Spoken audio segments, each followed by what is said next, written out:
Hello, Akasha here from Somaflow. I know that over the last 4 months or so since I launched this channel, I've probably put out some of the more wilder, esoteric content that you can maybe find on YouTube. It certainly wasn't my intention at the start to create this channel or even put this content on it. But I have been taken on a bit of a wild ride, and Spirit has been pretty vociferous about making sure that I take you along with us. So here we are. Today's video might be a bit long. It might be a bit wandering. Someone once asked me in a comment, when do you ever get to the point? And in case anyone's not clear here, if you've watched enough of my videos, you'll probably realize there is only one point. And the point is this, and that is feel who you feel like when you feel like love. Remember that moment in time when you are in your body at your most happiest, your most blissful, and then anchor that sense orientation in your body now and live like that. Live like this from this point of bliss. That's literally the only point of incarnating, really, on this planet. It's all a game. It's all a cosmic dream, a leader. And the point of it is, can we, no matter whatever else is going on so-called outside of us out there, can we still maintain this inner orientation of alignment such that we can be the miracle? We can be the rainbow bridge. We can be New Earth. We can be the change we want to see in the world. And all my stories, to the extent that maybe they're a little bit long and lengthy, it's because, well, this is the story of the world that we are all living right now, and I am living it with you, and here is my story. So much has come up, so much to cover. In particular, this video is going to do my best to focus on and talk about what we're doing on 11/11 and why we're doing it, like why it's important. But it might take me a little bit to get there, and to be honest, when the full amount was being downloaded into my body, my visage last night, even this up till this morning, even I was thinking, can I really do this? Can I really share this? This is even more intimate than what we were doing for the equinox. For those who joined, it was an intimate experience, about 50 of us. And I said, look, I'm doing this on Zoom because I just don't feel like this is something that we want to be doing on YouTube. Well, this is even more intimate than that.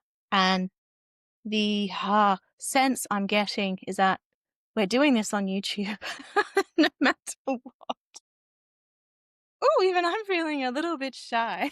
So if you've done the equinox experience with me, and you probably have now, because I then went and re-recorded that as the blue flame serpent breath, which is basically, I'll get into this later, but basically like the rain codes of Yeshua merging with the awakening of the Kundalini of planet Gaia and merging our Kundalini with Gaia and all of that. I'm going to talk about all that later, but so the thing was that I didn't really want to do that necessarily live in a group, is that a Kundalini rising experience can be very unique and very personal and intimate. And it's not something that we're used to doing. Not all of us are energetic voyeurs, you could say. I'm okay with it now, I think, pretty much. But maybe not everyone is. And yet this 11/11 experience is going to be even more intimate. So we can have maybe two of things happen. One, I'll be on the YouTube live by myself, and maybe with a few people who are brave enough to come along. Are you brave enough? Or maybe, it will be a really big celebration, just like all the others have been. So, warned, I guess, is forearmed. Yes, we might be doing a bit of planetary fisting, you could say, on 11/11. All right. Well, before we get into the real point of this video, the pointy end, you could say, I would just like to cover a couple of things that sort of pinged in my head over the last few days. And I think that they're important because they did kind of pop a feeling at like a place of energy where I was stuck. And a lot of changes happened as a result of that. So maybe if I just share that, maybe it will help someone else who is listening as well. But if you listen to my Queen Codes video from around last week, so yes, the energetic experience of embodying your queen in this world at this time. If you listened to that, I really wanted to make sure that there was a aspect to that exploration that maybe I didn't hammer home hard enough in that video. And that is that there's a kind of collapsing, like a simplification in the spiritual world, in the spiritual dogma perhaps being put around that, your vibe attracts your tribe. Yes. And so this is completely true up to a point. And I just really want to know, I just want all the queens listening here to know that if you haven't attracted your twin flame yet, or if you have, but you're not living the life with them that you want to live, or you're not being honored or committed to or respected, all of those things which are possible, of course, in this world when we enter relationships between sacred feminines and masculines, I want you to know it's not your fault. And I had to sit with this for a few hours the other day because I realized that still somewhere in my samskaras, I felt like there must be some level of fault to mine because we're told, see, this is the simplified spiritualistic message that we're given, right? Is that we create our reality. Now, that is true. We do create our reality. But there's a point where you kind of graduate from creating your reality. And you kind of go on and set yourself challenges. So how can I kind of explain this? The real theme of that video was that the sacred feminines have had such a rough trot in this world for the last few thousand years. Not because we've done a bad job of being sacred feminine, but because we have been so coherent that the distorted masculine, it cannot find resonance with us whatsoever. And so its reaction is to basically delete and erase, as if sacred feminines never existed. And it's the same when we kind of graduate from kind of spiritual college and we go to spiritual university, you could say, or start our PhD, in that we incarnate into experiences where it's actually our job to anchor higher levels, higher states of coherence. If you think of a ship even on rough seas. Forgive me if you're a professional mariner here and my analogy is completely wrong. I'm just going to do my best, okay? But let's say you're in rough seas and you want to drop an anchor. That anchor, you could say, oh, it was that anchor's fault. It was just not vibing high enough, so it attracted really rough seas. Like, if that anchor had have done its spiritual work, it would have attracted another anchor. Okay. But that's not the point of anchors. Anchors are there to help save us, to keep us safe, to keep the boat from being blown away in the storm. Yes, blown out of the harbor and tipped up and washed ashore. So what does this mean? some of us sacred feminines here chose to incarnate, to be the anchor, to be the anchor in the storm that we are now facing and experiencing as a planet. So it's not our fault that we didn't attract another anchor or calm seas, because we came here strong as we are to be who we be, such that we can entrain this beautiful planet at this beautiful time to come along with us into states of coherence. And when you are able to realize that and face it and really look at it as a sacred feminine, because, why do we manifest pain? We manifest pain in order to ask for the miracle, but we can only ask for the miracle once we know we deserve it. So our role here, I guess, is to, in this moment, if we haven't yet manifested everything that we know that we deserve, we need to take a little step back and go, have I asked for it yet? Have I really asked for it yet? Because this is what was downloaded for me, was that maybe some things I'd been asking for hadn't manifested yet, because the way I'd been asking for them, I wasn't asking as a queen. Okay? I wasn't asking for a miracle big enough, in the sense that the way that I was asking, you could say I was asking for crumbs, took me out of my state of inner coherence, feeling who I feel like when I feel like love. And when I really dropped down deep and felt like who I feel like when I feel like love, and then forget all the shame, forget all the blame, forget anything other than what your heart desires in that moment, no matter how crazy, weird, or wild. Okay? Whatever it is that your heart desires in that moment, honor it, because only in that honoring of our inner sacred secret heart can we unlock the power of the sacred feminine to create miracles. So if you have half an hour tonight, tomorrow, anytime this week, run yourself a beautiful bath. If you've got them, throw in some rose petals, some essential oils, a candle, I don't mind.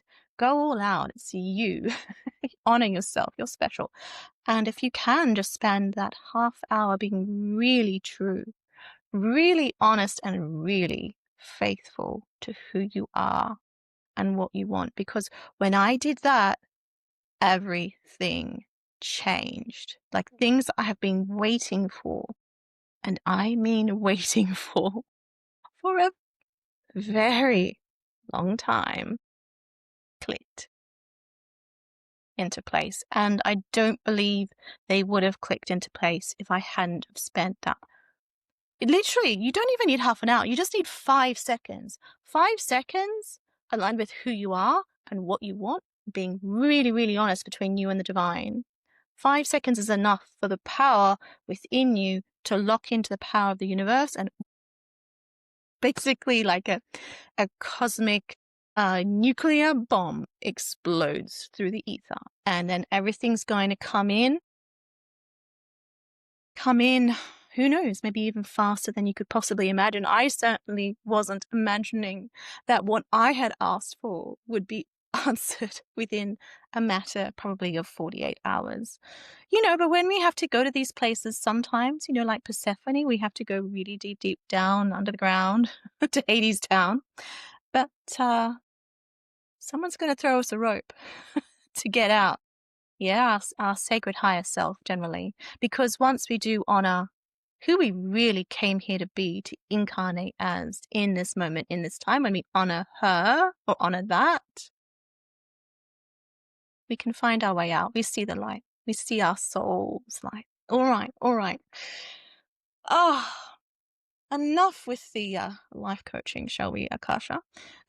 And let's get into our task for the day. And I did actually just write all notes down over there in front of me so that I wouldn't forget anything and say it all in right order. I don't normally do that, but you see, there was just so much I wanted to cover, and then maybe I didn't trust myself. And then the page over there, before I even start talking about it, has reloaded, and those notes have all gone. So here I am, flying by the seat of my pants again. So here we are, and there we are. Let me start with a story of me in this life. And uh whew, I chose some interesting challenges in this life. And that is that one of the things I chose was to be incarnated into a family of refugees, very, very traumatized refugees, and who were very, very focused and keen on surviving and doing whatever they could really to survive. And one of the things that they chose to do as a business, interestingly enough, when I was a child, was they chose so that there would always be money through all of the year. Like they chose businesses that there was always money coming in. And one of them was Christmas trees. If you just have had a pretty little Christmas tree in the corner of your house, you have no idea what it takes to put that beautiful little tree in your house. I mean, nowadays I think they're either plastic or in pots, right? But we're talking 40 years ago. Okay, life was life was just different in the 80s. Let's just put it that way. But I'll try and give you a little picture, a little day in the life of little Akasha, maybe. From the time I was about 5, every winter weekend, so when the ground was wet, we'd go and very early collect a few thousand pine trees, and they'd be in hessian bags, and in these big hessian bags. Oh my God, so heavy.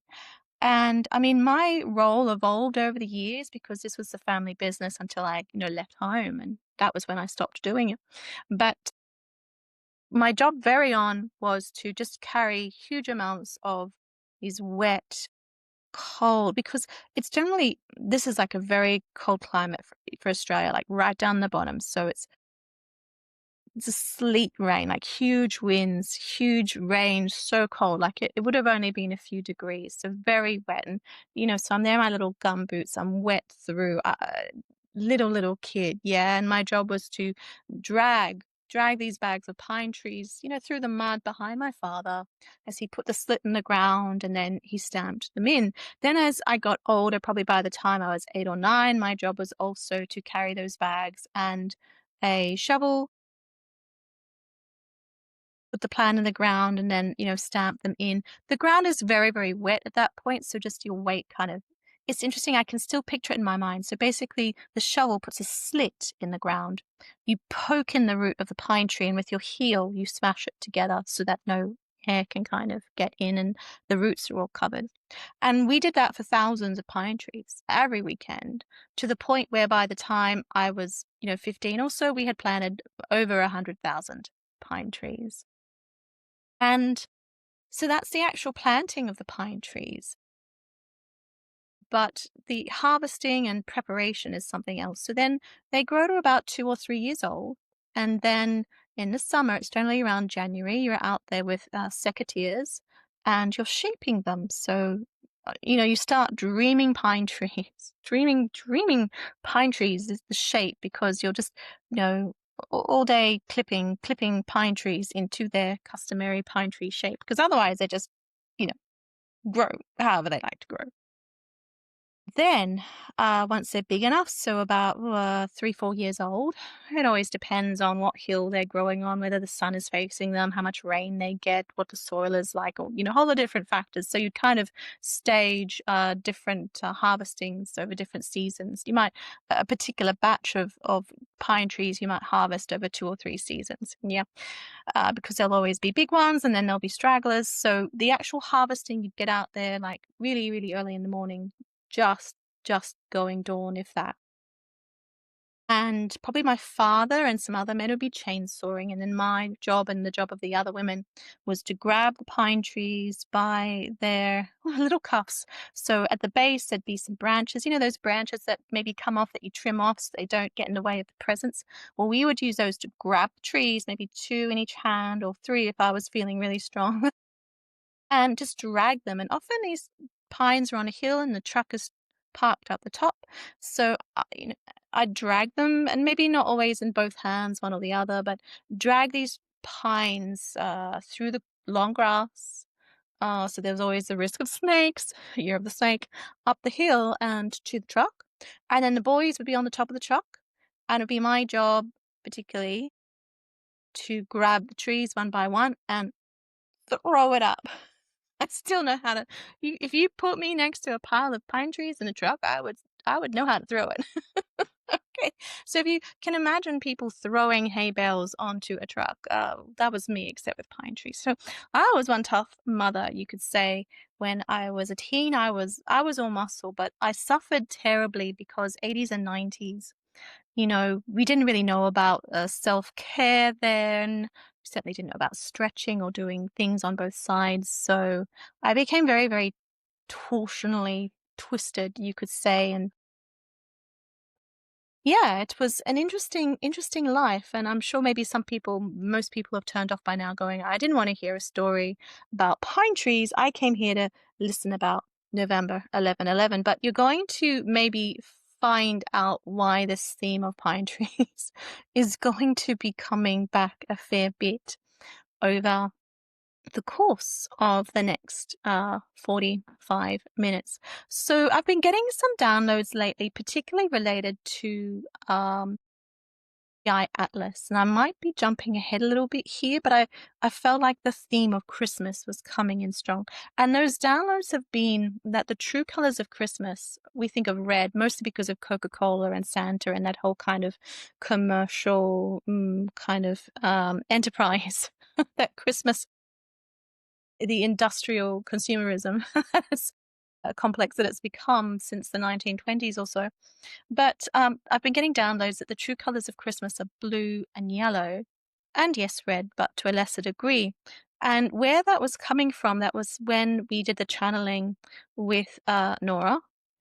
Nora supports me there by asking questions. And the energy of Three Eye Atlas came through as very red for me. Now, I know that we didn't really cover this in that particular video, I think simply because I wasn't asked. I wasn't really asked, I don't think, what I saw or experienced. When I first was zoomed out and I saw space, and I knew that I was, looking at an energetic kind of representation of Three Eye Atlas, and therefore that was something that, then my spirit family were open to talking about in that moment. I kind of saw something very long and kind of flat, long and flat at the same time.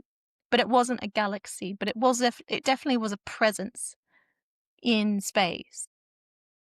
It wasn't a star or planets, but it was just like long and flat.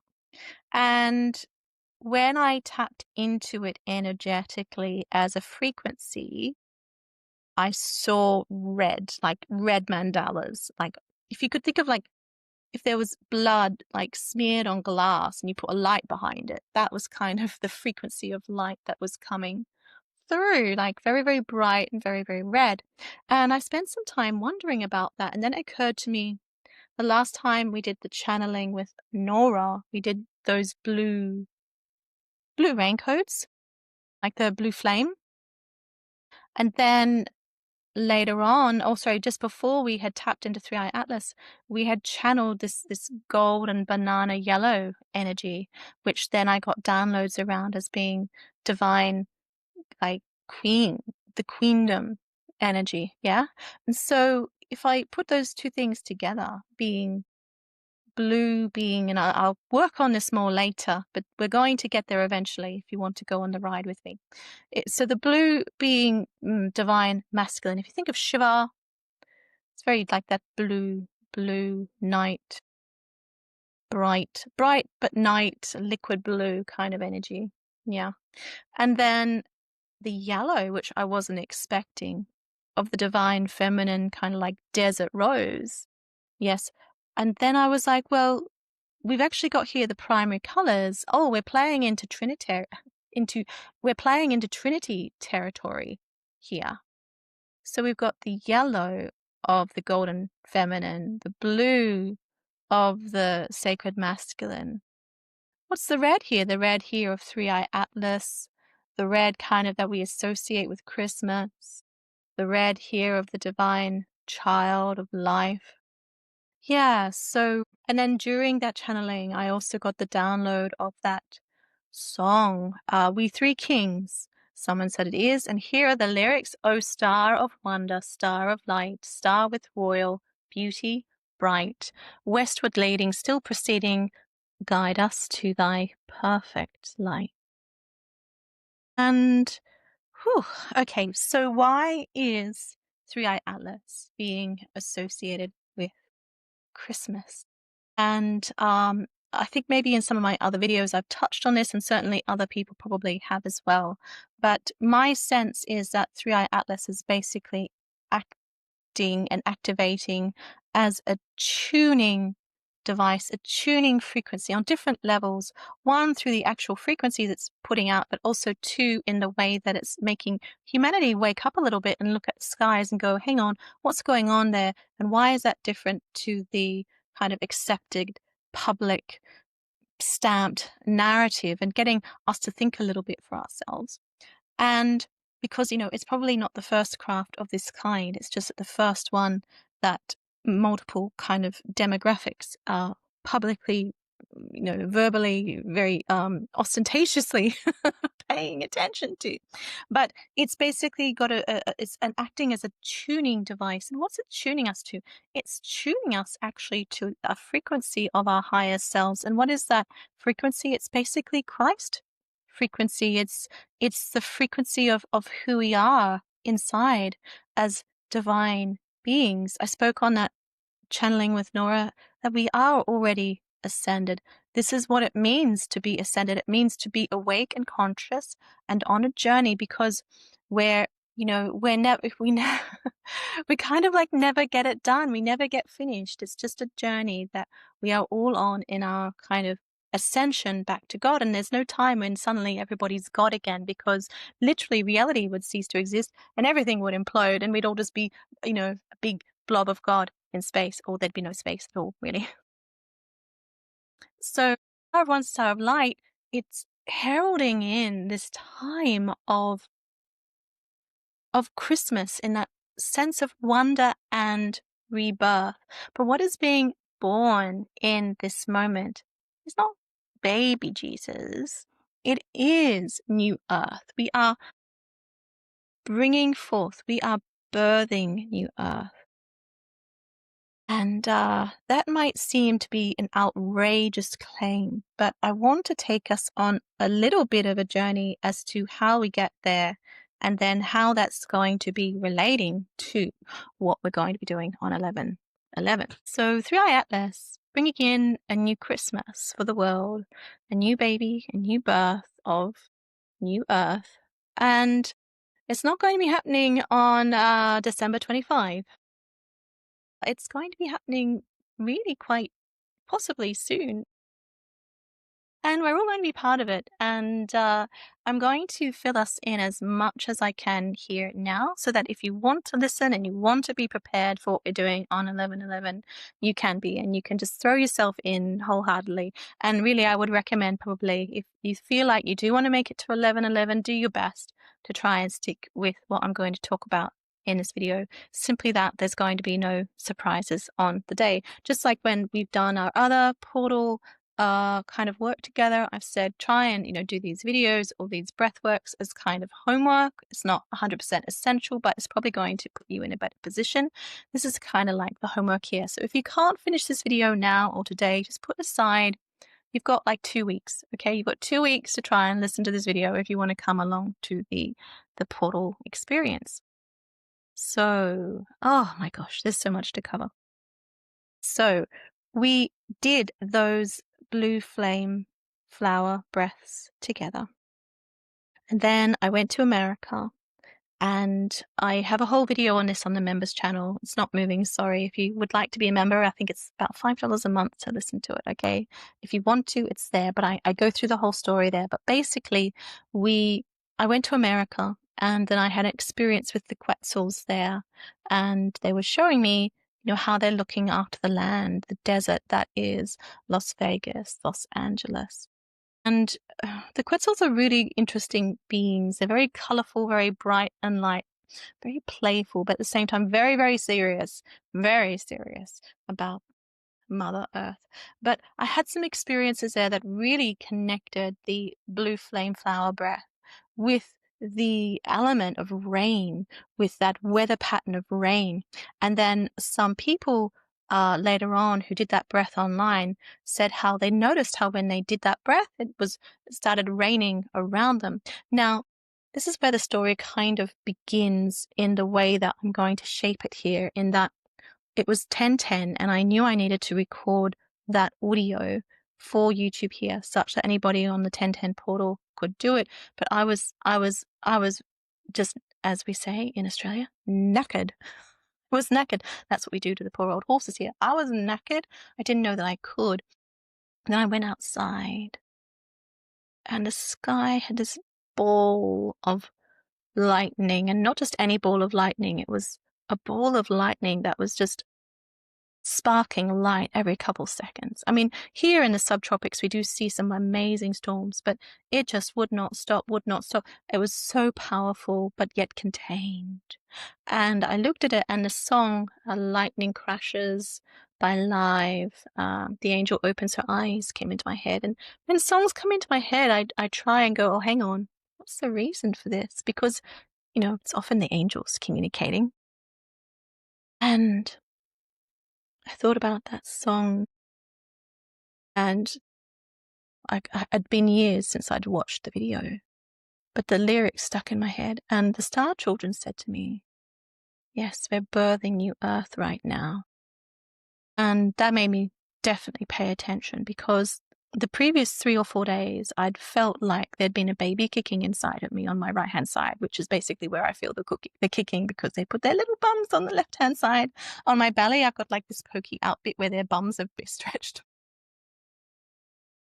So I got the bit on the left where their bums go, and then the bit on the right, which was like where they'd kick me right up under the ribs. And for about 3 or 4 days, I'd been feeling like I'd been kicked under the ribs. And I even asked ChatGPT, is there an illness that makes you feel like there's a baby kicking inside of you? So as I watched the lightning and I heard the song by Live, and I remembered vaguely, go and watch the video, I really recommend it. I remembered vaguely that it was about a mother giving birth, and she passes away. But the story of the song is that there's another version that happens, because I guess someone in there asks for a miracle, and there's a version where she doesn't die. Yeah, she comes back to life, and she's there to be mother to her baby. And as I was watching the lightning, and finally, I think probably getting a little bit of relief from this extraordinary pain I'd been in for a few days. And the angels said to me, we're birthing new Earth through you now. And that took me back a little bit, because I understood that the pain I'd been in for a few days probably was something I'd wanted to do, something I'd wanted to gift. And this might be a little bit personal here, and I wasn't intending to say this, but let's say 10 or 12 years ago, I really did want to have another baby then, and I thought I would have another baby. And the person I really, really wanted to have a baby with, it just wasn't the right time for them. Probably looking back, it wasn't the right time for me either. But what they did give me was the experience of feeling like I was pregnant for about a week. And I really did think I was pregnant, because I'd been pregnant a couple times before then already. And I know what my body feels like when I feel pregnant. And I seriously thought I was pregnant. But it wasn't a real, like, physical pregnancy, obviously. It was phantom pregnancy. But it was enough of a pregnancy. Like, for a week, I suddenly felt so sick that I was like, oh my God, this is what feeling pregnant feels like. No, I don't know if I can do this. And so when it ended at the end of the week and I was told, yes, I was given that because I'd wanted to be pregnant. And so they'd given me that experience. At the end of the week, I was so grateful I really wasn't pregnant. Only someone who's been pregnant and experienced the kind of extreme nausea that comes along with the first trimester would probably appreciate how relieved I was finally when I was like, thank God, that's gone after 1 week and I don't have to deal with another 8 months of that.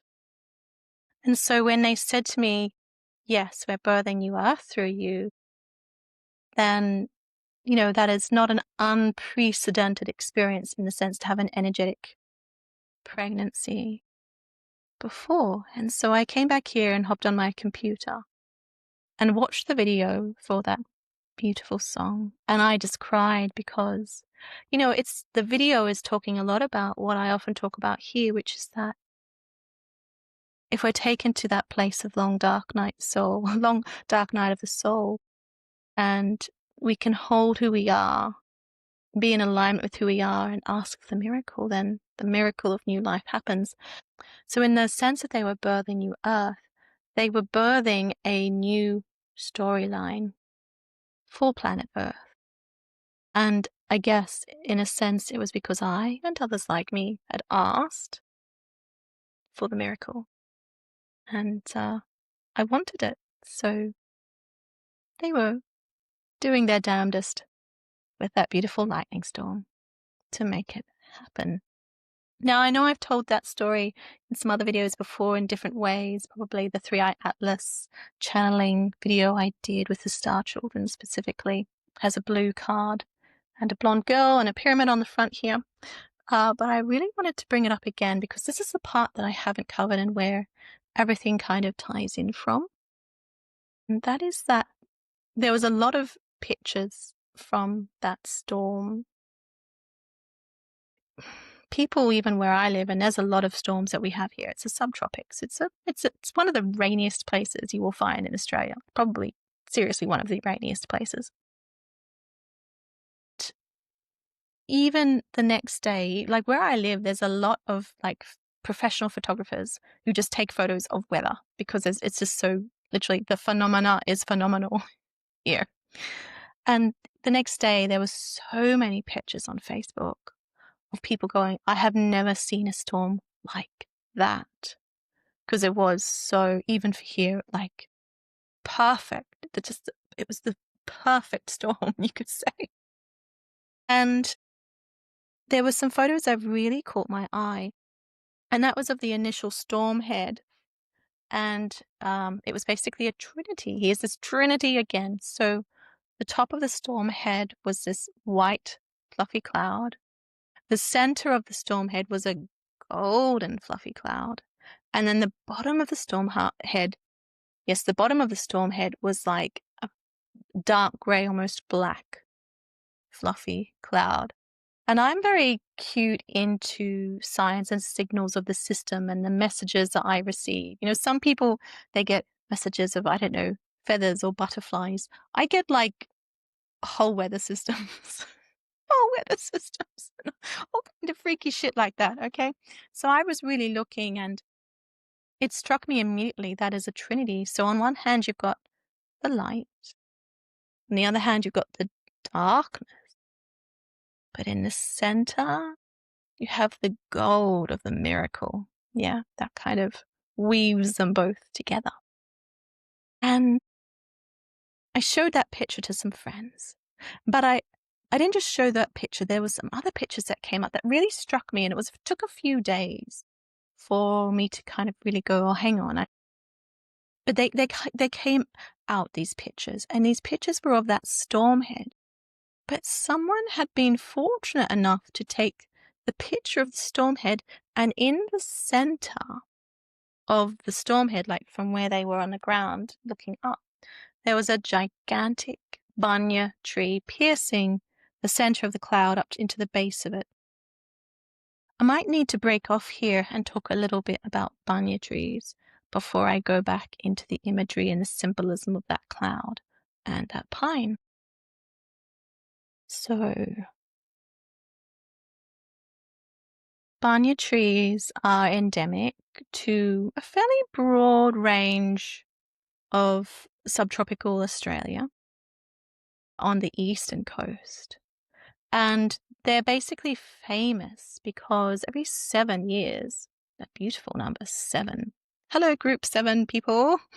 I'm really happy there's this group 7 thing. I haven't really delved into it, but like 7 is my special numerology. So I reckon anyone who's a 7 is pretty special, and we're just automatically group 7. Okay, so give ourselves a pat on the back. But yes, every 7 years, I think, I'm not 100% sure on this, but there would be like this Bunya Pine festival. Maybe they only produce Bunya pine nuts every 7 years is maybe where it comes from. Now, if you think of a pine cone, you're thinking something the size of someone's hand or fist, probably, or maybe even a little bit smaller. There's lots of different pines. Some of them do little pine cones, some of them bigger. The Bunya pine cone is about 7 kilos. A 7-kilo pine cone, if I can kind of give you a physical representation, is probably the size of my head and a bit more. And it's solid, very, very solid. So you do not want to be sitting under one of those trees. Now, these trees are probably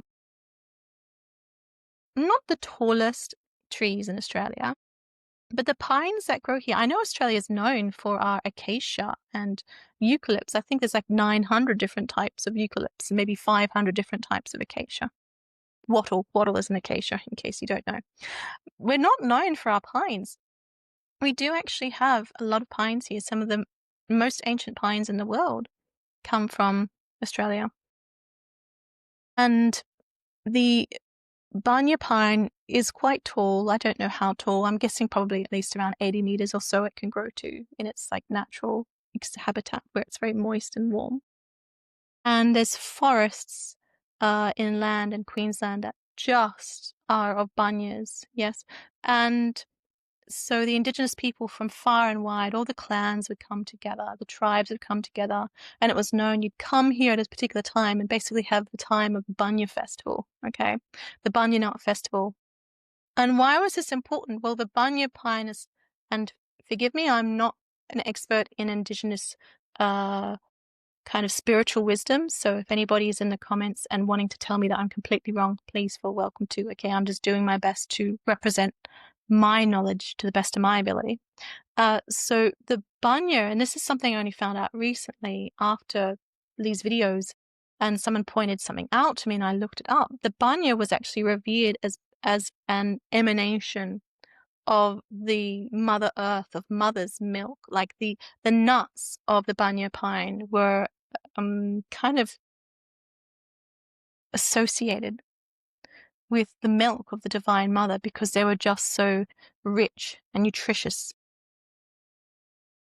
And if you look at these beautiful Bunya trees, they're quite distinctive. Like they are very curvaceous. They're curvaceous pines. They have these, it's a very rounded look to it, but then like this sweep of the branches, almost as if she's just wearing a beautiful, elegant couture dress to the Cannes Film Festival. And well, how did I know about these pines and what have they got to do with anything? Okay. So these little things matter to me because these are the signs and signals by which I live my life. And my life, I wouldn't have lived or live in any other way because I am sensitive to these signs and signals that perhaps would just seem like not much to someone else. I've been able to live a pretty miraculous and wonderful life, and I know I only share a little bit of it with you here, but I hope that even just the little bits I share are enough to maybe whet your appetite to living life in the same kind of passionately personal way. So I'd obviously grown up on a nursery planting trees. I was very familiar with pine trees. So the pines that you make Christmas trees out of are Pinus radiata, which come, from California. We we use them in Australia here because they have that uniform shape and they grow fairly well in some of the climates here. And so growing up, I was always, one of my interests, my fascinations was in plants and plantings and gardens. And so I don't know what other kids were doing in the 90s. They were probably collecting football cards or neighbors' TV show cards or something. But I was designing always gardens. I was designing rose gardens and herb gardens and veggie gardens, and sometimes doing my best to plant them too with the resources that I had. But I had these books on Australian native plants, and I knew every single plant in them. My memory is not so great now, but I can kind of I recognize plants now, even if I don't always know the name of them. So I made myself, in the spare time I had as a teenager, into an expert, you could say, into Australian plants. And then I even went on to do that as a graduate at uni. I did a grad cert in biodiversity, focusing on Australian flora. So I know Australian plants fairly well, at least, better than the average person at first sight, you could say. But when I was at uni, I was also working as a researcher at the State Library, and they were wanting to document some of the lives of the women who'd lived extraordinary lives earlier on in the 20th century, so early 1900s, and some of the extraordinary women there. And one of the women I was to research and write about had been, I think, Queensland's one of their first women lawyers, women barristers. And she had a very interesting life in that she'd actually grown up in the state botanical gardens. And the botanical gardens in Queensland are beautiful because there's this gorgeous, avenue of Moreton Bay figs. They're very, very stately figs. If you picture a tree, maybe you've visited Australia and has a very big base and a very big canopy, then you probably experienced the Moreton Bay fig. They're often in our cities 100 or so years old, very, very stately trees. And there was also stands of native beautiful pine, including Bunya and kauri, which is a favourite. Kauri pines come from north of Australia, much further north, like up near Cairns and up there. And so I was researching her and the work that her family had done around preserving, knowledge around Queensland's native plants. And I just, sometimes we don't realize this until much later on when we wake up. But I really do feel a lot of our fascinations that we follow in our younger days, just in our younger heady days, just because we just are like interested in it and we just don't even know why. I feel, at least now through personal experience, this wisdom has been opened for me that generally we are following the path of a past life. We just know inside of us that we have a past life, but we don't know it yet. But the way our higher self communicates to us about that past life and helps us download like the learnings and what we needed to remember from that past life, how it helps us access it is through basically creating fascinations for us, similar to the ones that we lived in those other lives.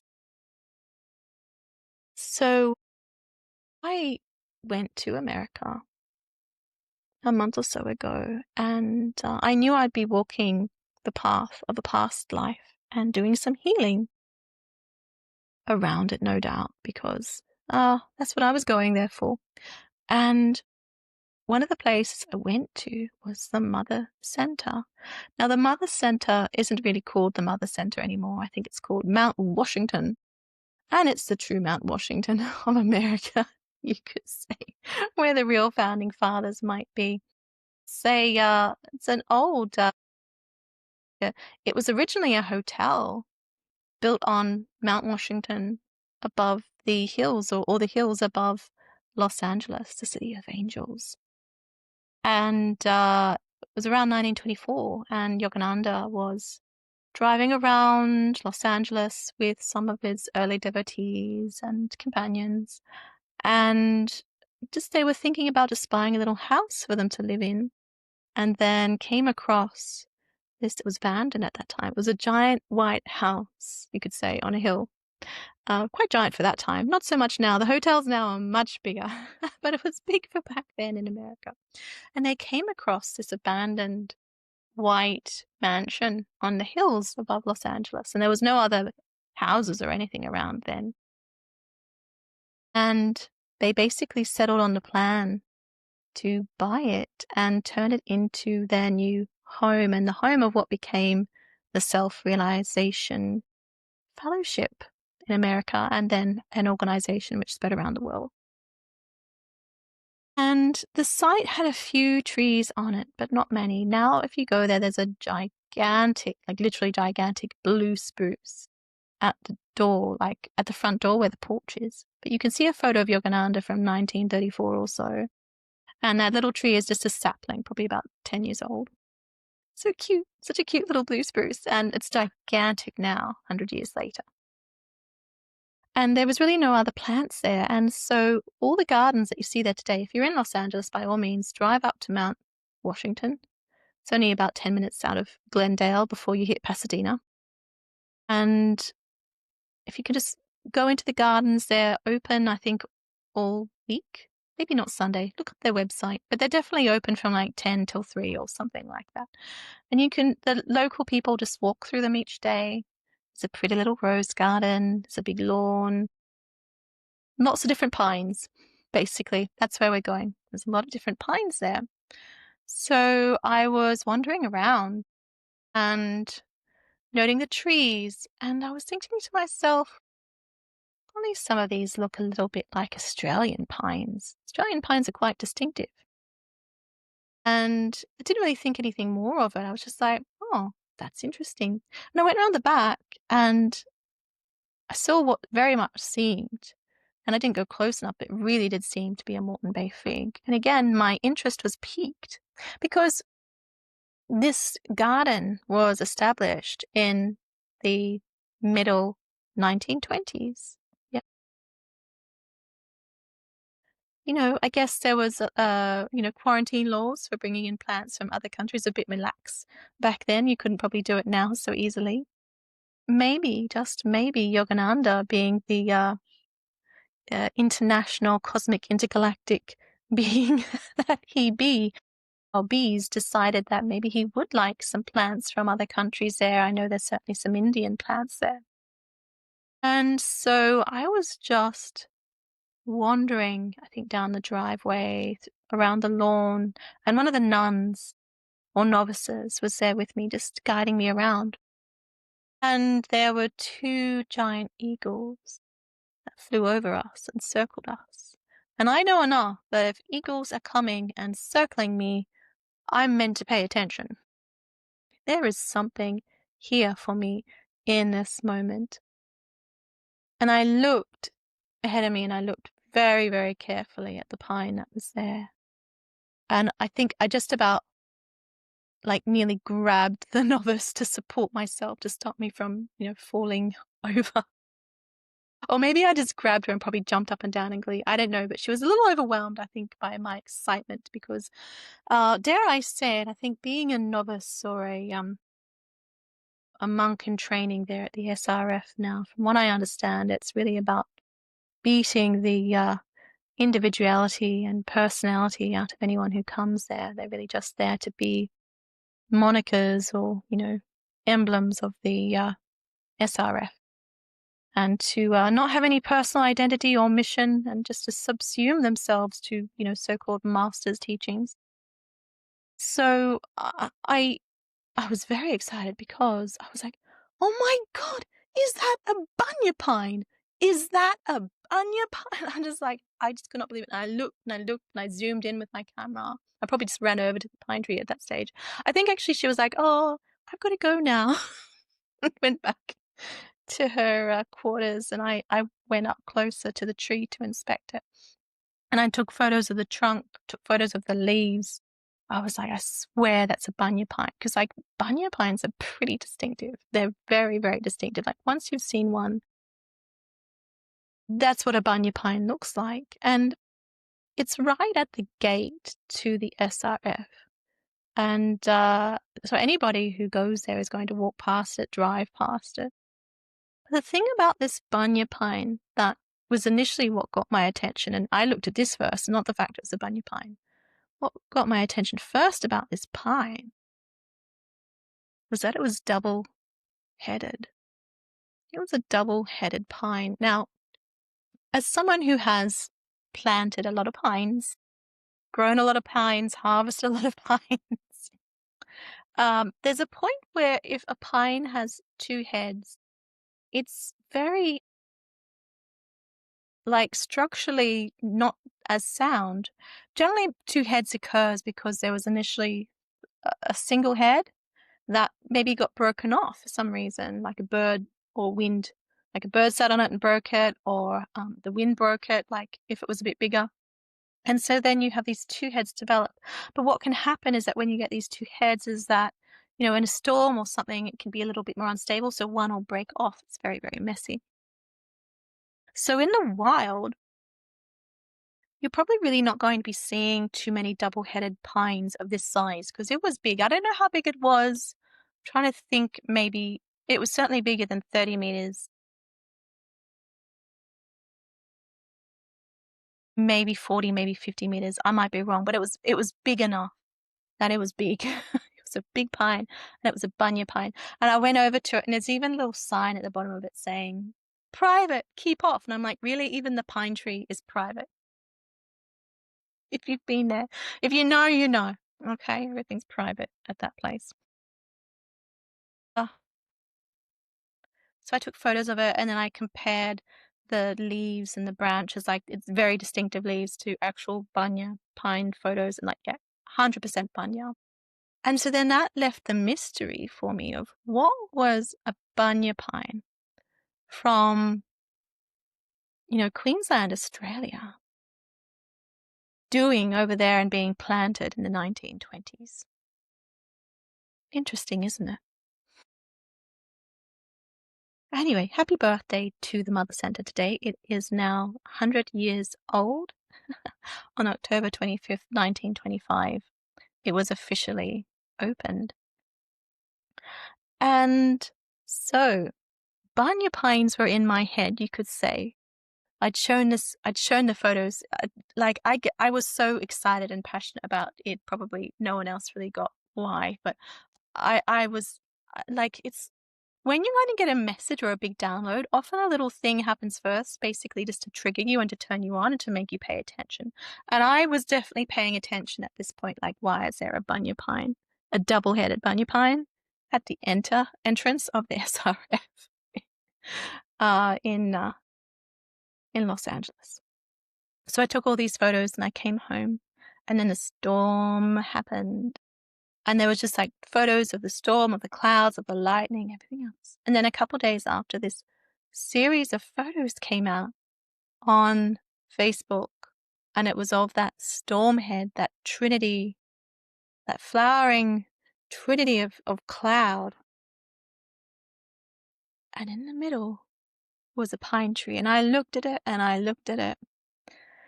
And, sometimes I just throw it out to the crowd, a bit of crowdsourcing here. So I put it on my WhatsApp of friends, and I was like, okay, I definitely know, because there is that bunya pine smack bang in the middle of this, and I'm meant to know something from this picture. Any ideas here? I feel like I'm meant to know something, yeah.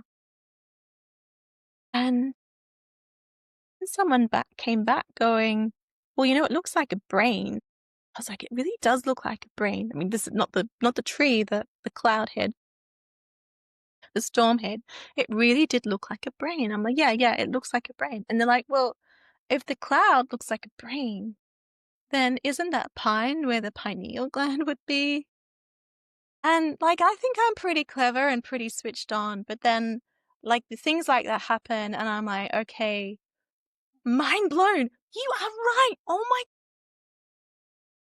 tree is where the pineal gland would be. And so the downloads I got therefore were like very much around Three-Eye Atlas being here. And here we are back to Three-Eye Atlas. I know we've come full circle again.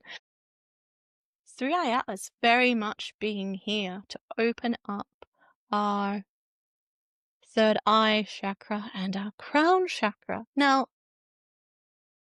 I'd love it, and yes, when things like Shaktipat happens and you're connected to a guru, yes, these things happen externally and you can have all these kind of experiences and just, sit back as if you're at the movies and eat the popcorn, really, like you don't have to do any work. But I don't feel that's the path we're on necessarily. And I feel that the path we're on is more like if you've gone on that sacred journey with me. And what I will be doing when I have time is I have the videos from the sacred journey mentorship. When I have time, what I'm going to do is I'm going to take those audios, remaster it, put it with the slides and put it here, probably either on the members section, or I know that now there's like this YouTube courses thing opened up. I don't know how that works. Maybe I'll put it on there. Okay, so that will be coming out. So I know I mentioned Sacred Return a little bit, and really it's just kind of not necessary. It's just kind of foundational. But so we have the brain and the pineal gland, but where I really come from as a methodology in Sacred Journey is that if we want to live our best life and live with our energy centers open, it's not enough just to have like a Kundalini awakening or a chakra, like turning on those flames of the chakras. That's not enough. We need to live in alignment, energetic alignment, as if like with the real world actions that those energetic openings and activations call us to live. We need to live in alignment with that. To live in alignment with the first chakra is to have integrity with self. To live in alignment with our second chakra is to have authenticity in our relationships with others. In alignment with our third chakra is to be connected to sacred action, just to know what we want to do and just go do it. That's very much what the Golden Rose Codes video was about, if you want to tap into that. And then the fourth chakra, the heart chakra, is about, well, being connected to our sacred purpose. Like, what are we really here to do? And then going and doing that. Yeah. So pineal gland, like chakra, crown being, seventh chakra. I feel like Three-Eye Atlas and all the associated kind of comets and crafts and satellites and everything here at this time, they're here to draw us into alignment, but not just through perhaps the frequencies and energies that they're pulsing in and training us to. If you think of like a horse, right? The horse's heart energy is so vast that the reason why people feel so calm and happy around horses, because basically our heart's entrained with their heart frequency, through that electromagnetic pull. So in that same kind of way, I feel like Three-Eye Atlas is going to be having that really, really strong kind of electromagnetic, drawing us in to her frequency. But at the same time, we have freedom of choice. We have free will, and it's our job, our work, to be able to recognize the call. The hero's journey. It's not enough that there is the possibility of the hero's journey. We actually have to recognize that there is a call and then be brave enough to respond to it, and then continue to be brave enough to walk the path of the hero's journey. Yes, if it was all just done externally to us, there'd be no story. Be a bit of a letdown, really, a story like that. And so Three-Eye Atlas is here to help us and train, but it's going to require us to do the work. And that is the work that we're going to be doing, us together, on the 1111 portal.